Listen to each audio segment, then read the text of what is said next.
الحمد لله رب العالمين والصلاة والسلام على سيد الأنبياء والمرسلين نبينا محمد وعلى آله وصحبه أجمعين اما بعد۔ دروس رمضان باب 13 رمضان اور تلاوت قرآن۔ اللہ تعالیٰ نے رمضان المبارک کو قرآن کریم کے نزول کا مہینہ بنایا۔ اس سے قرآن اور رمضان کا ایک دوسرے سے تعلق ظاہر ہوتا ہے۔ اللہ تعالیٰ نے فرمایا شہر رمضان الذی انزل فیہ القرآن ھدی للناس۔ رمضان وہ مہینہ ہے جس میں قرآن نازل کیا گیا جو ساری انسانیت کے لیے ہدایت ہے۔ سورۃ البقرہ آیت نمبر 185۔ قرآن کسی خاص قوم یا قبیلے کے لیے نازل نہیں ہوا بلکہ وہ ساری انسانیت کے لیے نازل ہوا ہے۔ لیکن یہ بھی ایک حقیقت ہے کہ قرآن کی تعلیمات سے پوری طرح فائدہ وہی شخص اٹھا پاتا ہے جو تقوی کی صفت سے متصف ہو۔ تقوی وہ بنیادی وصف ہے جو انسان کو قرآن سے ہدایت پانے کے لائق بناتا ہے۔ اللہ تعالیٰ نے فرمایا ذالک الکتاب لا ریب فیہ ھدی للمتقین۔ یہ وہ کتاب ہے اس میں کوئی شک نہیں کہ یہ اللہ کی طرف سے نازل ہوئی ہے۔ یہ کتاب تقوی والوں کے لیے ہدایت ہے۔ سورۃ البقرہ آیت نمبر 2۔ متقی کون ہے؟ متقی وہ ہے جو اللہ سے ڈرے اور گناہوں سے بچے۔ حقیقت یہ ہے کہ قرآن کی رہبری سے وہی انسان فائدہ اٹھاتا ہے جو اللہ کے حکم کے مقابلے میں اپنی خواہشات کے چھوڑنے کا مزاج رکھتا ہو۔ اس کے برعکس قرآن کی رہنمائی سے اس شخص کو فائدہ نہیں ہوتا جو نفس اور شیطان کے راستے کو اپنا چکا ہو اور قرآن کے بتائے ہوئے راستے پر چلنے کے لیے تیار نہ ہو۔ قرآن سے ہدایت پانے کے لیے تقوی ضروری ہے اور روزہ تقوی پیدا کرنے کا ذریعہ۔ اس اعتبار سے روزہ اور قرآن میں تعلق بالکل ظاہر ہے۔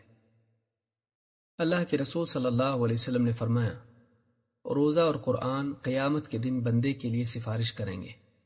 روزہ کہے گا اے میرے رب، میں نے اس بندے کو دن میں کھانے پینے اور شہوتوں سے روکے رکھا، لہٰذا اس کے حق میں میری سفارش قبول فرما۔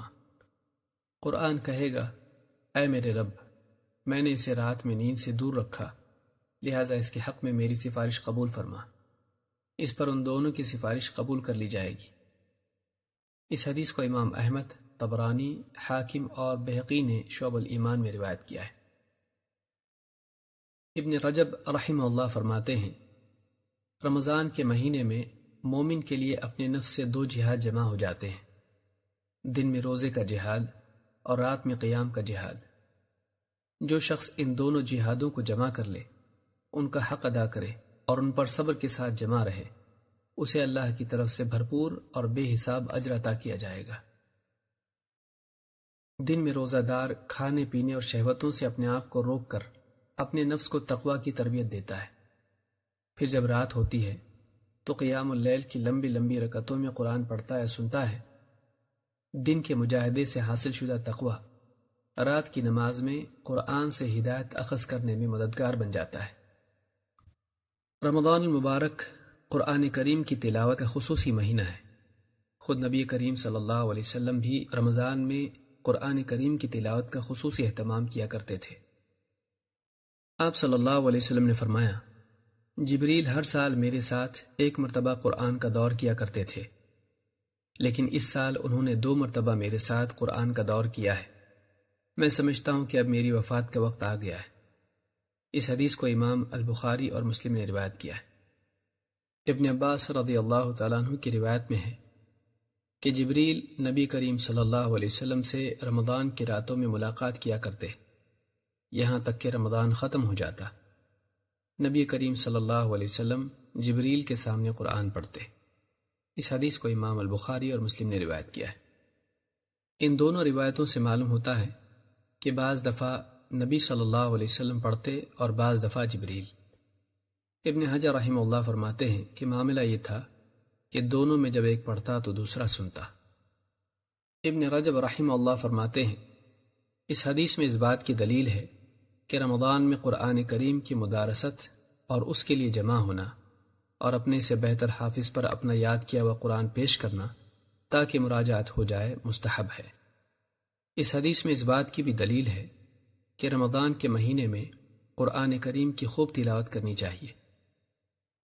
ابن رجب فرماتے ہیں سلف کا معمول تھا کہ رمضان میں نماز میں بھی اور نماز کے علاوہ بھی تلاوت قرآن کا اہتمام کرتے تھے۔ ابن عبد الحکم فرماتے ہیں کہ امام مالک کا حال یہ تھا کہ جب رمضان کا مہینہ آتا تو حدیث کی قرأت اور اہل علم کی مجالست سے بچ کر مصحف میں دیکھ کر قرآن کی تلاوت میں لگ جاتے۔ امام عبد الرزاق فرماتے ہیں کہ سفیان الثوری رحمہ اللہ کا معمول یہ تھا کہ جب رمضان کا مہینہ آتا تو دیگر نفل عبادات چھوڑ کر قرآن پڑھنے میں مشغول ہو جاتے۔ حضرت عائشہ رضی اللہ تعالیٰ عنہ رمضان کے مہینے میں دن کے اول حصے میں مصحف میں دیکھ کر قرآن کی تلاوت فرماتی، پھر جب سورج نکل آتا تو سو جاتی۔ یہ سارے آثار ابن رجب رحمہ اللہ نے اپنی کتاب لطائف المعارف میں ذکر کیے ہیں۔ اس ساری گفتگو کا حاصل یہ ہے کہ ہم فضولیات میں مشغول ہو کر وقت ضائع کرنے کی بجائے قرآن کریم کی تلاوت سے اپنے اوقات کو قیمتی بنائیں۔